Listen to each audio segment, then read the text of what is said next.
नमस्कार मंडळी, स्वागत आहे आपल्या यूट्यूब चॅनलवर। ठरलं तर मग या मालिकेच्या आजच्या भागात आपल्याला असं पाहायला मिळतं की आता सायलीला बेशुद्ध झालेली असते, तिला चक्कर आलेली असते, त्याच्यामुळे आता तिला रूममध्ये आणलेलं असतं। तर त्या ठिकाणी आता अर्जुन, मधुभाऊ आणि चैतन्यसुद्धा वरती आलेले असतात। तर आता अश्विनची वाट बघत असतात। तर तेव्हा आता नेमका अश्विन येतो। तर प्रिया नाटकं करत मुद्दाम म्हणते की अश्विन, तुला किती फोन केले, तुझी किती वाट बघत होते रे, बघ ना सायलीला काय झालंय ते। तर आता अर्जुनचाही चेहरा पडलेला असतो। अर्जुनलाही काय करावं काही सुचत नसतं। अर्जुन म्हणतो की बघ ना रे अश्विन, काय झालंय, चेक कर ना तिला, म्हणजे मला खूप भीती वाटते काय झालं असं। तेव्हा आता अश्विन सायलीचा हात वगैरे चेक करतो आणि परत तिचा BP वगैरे सगळं चेक करतो।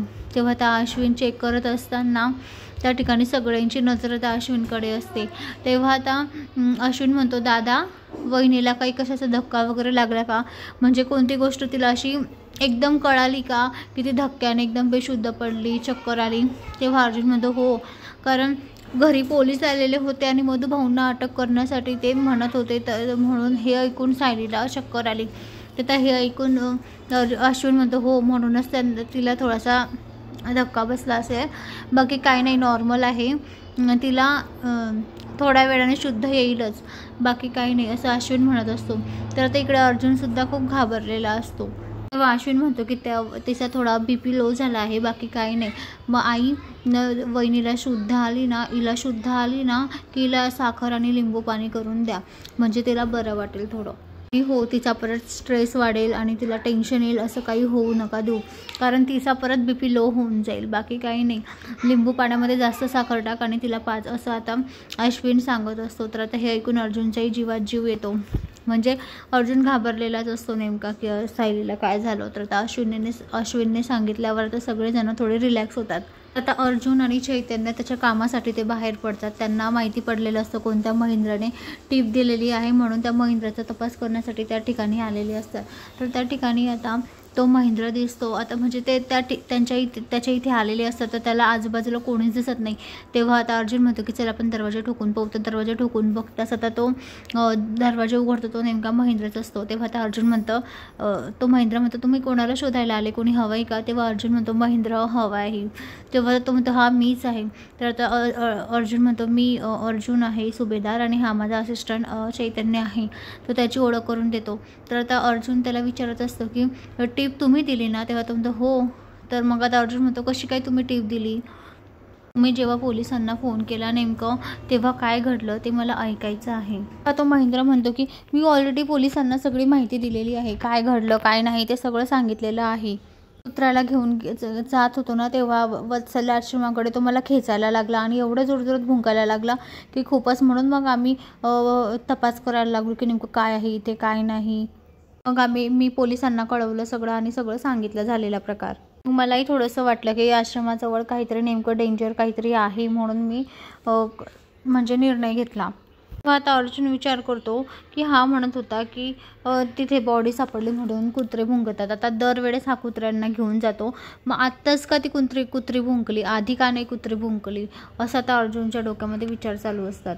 आता अर्जुन चैतन्यला सांगते की मला असं वाटतं की हा प्लॅन आहे ना महिपतचा आणि दामिनीचा असेल।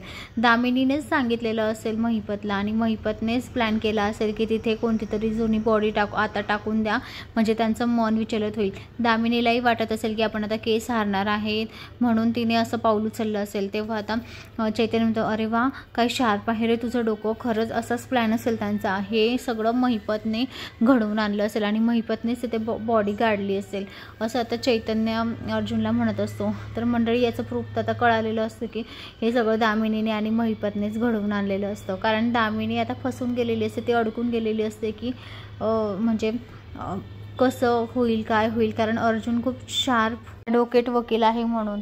तर आता दुसरीकडे सायली आता शुद्ध आलेली असते, तेव्हा तिथं खाली सगळ्यांसोबत आता बसायला आलेली असते। तर त्या ठिकाणी ती खुर्चीवर बसते आणि मग आता तिला सगळे विचारतात बरं आहे ना सायली, तेव्हा सायली म्हणते हो बरं आहे।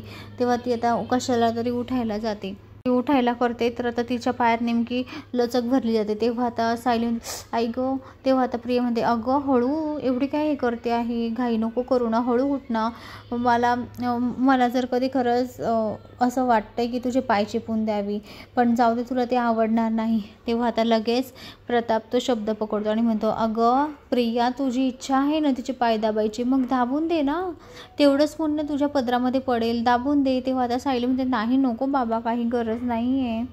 तेव्हा आता प्रताप म्हणतो नाही गरज कशी नाही आहे, तिला पुण्य तर मिळू दे व्यवस्थित, तिच्या पदरामध्ये पुण्य पडेल ना, ती तुझी सेवा करेल तर। तेव्हा आता प्रिया आता रागानेच प्रतापकडे बघत असते, कारण प्रतापला खूप प्रियाला खूप राग आलेला असतो प्रतापचा, कारण तिचाच डाव तिच्यावरच पलटतो। शेवटी ती आता खाली बसते आणि सायलीचे पाय दाबू लागते। तर आता इकडे सायली म्हणते काय बाबा, म्हणजे इशाराने खून करते। तेव्हा आता प्रताप म्हणतो असू दे। तेव्हा आता अर्जुन आणि चैतन्य तर तिथे तपास करत असतात। तर आता कल्पना आणि पूर्णा आई आता प्रियाकडे बघते आणि प्रतापकडे सुद्धा बघत असते रागाने कल्पना, की प्रियाला असं का करायला सांगितलं तुम्ही। तर मंडळी, येणाऱ्या पुढील भागात आपल्याला पाहायला मिळेल की आता अर्जुन महिपतचा आणि दामिनीचा कसा पर्दाफाश करेल, हे आपल्याला येणाऱ्या पुढील भागात पाहायला मिळेल। तर मंडळी, अशाच मालिकेच्या नवनवीन अपडेट्ससाठी चॅनलला लाईक आणि सबस्क्राईब करा, शेअर करायला विसरू नका। धन्यवाद।